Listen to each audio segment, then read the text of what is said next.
Hello everyone. ಪ್ರಶ್ನೆ ಸಂಖ್ಯೆ 28 ಗಮನಿಸಿ.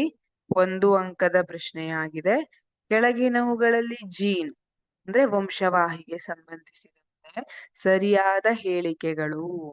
1ನೇದು ಡಿಎನ್ಎಯ ಘಟಕವಾಗಿದೆ.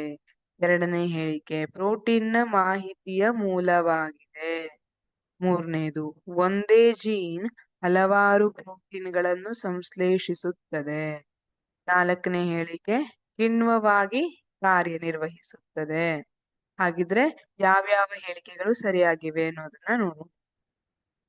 ಡಿಎನ್ಎಯ ಘಟಕವಾಗಿದೆ. ಹೌದು, ಡಿಎನ್ಎ ಅನ್ನುವಂಥದ್ದು ಮಾಹಿತಿಯ ಮೂಲವಾಗಿರುತ್ತದೆ. ಈ ಜೀನ್ ಅನ್ನುವಂಥದ್ದು ಡಿಎನ್ಎಯ ಒಂದು ಘಟಕವಾಗಿರುತ್ತದೆ. ಹಾಗಾಗಿ ಆಪ್ಷನ್ ಅಲ್ಲ, ಹೇಳಿಕೆ 1 ಸರಿಯಾಗಿದೆ. ಹೇಳಿಕೆ 2 ಪ್ರೋಟೀನ್ನ ಮಾಹಿತಿಯ ಮೂಲವಾಗಿದೆ. ಹೌದು, ಇದು ಪ್ರೋಟೀನ್ ಸಂಶ್ಲೇಷಣೆಗೆ ಬೇಕಾದಂತಹ ಮಾಹಿತಿಯನ್ನ ಒದಗಿಸುತ್ತೆ. 3ನೇದು ಒಂದೇ ಜೀನ್ ಹಲವಾರು ಪ್ರೋಟೀನ್ಗಳನ್ನ ಸಂಶ್ಲೇಷಿಸುತ್ತದೆ. ತಪ್ಪು. 4ನೇದು ಕಿಣ್ವವಾಗಿ ಕಾರ್ಯನಿರ್ವಹಿಸುತ್ತದೆ. ಇದು ಕೂಡ ತಪ್ಪಾದ ಉತ್ತರ. ಹಾಗಾಗಿ ಹೇಳಿಕೆ 1 ಮತ್ತೆ 2 ಮಾತ್ರ ಸರಿಯಾಗಿದೆ. ಆಪ್ಷನ್ ಎ 1 ಮಾತ್ರ ತಪ್ಪು.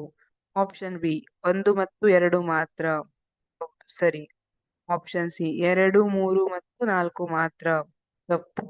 ಆಪ್ಷನ್ ಡಿ 1, 2 ಮತ್ತು 3 ಮಾತ್ರ ತಪ್ಪು. ಆಪ್ಷನ್ ಬಿ 1 ಮತ್ತು 2 ಮಾತ್ರ. ಇವೆರಡು ಹೇಳಿಕೆಗಳು ಸರಿಯಾಗಿದೆ. Thank you.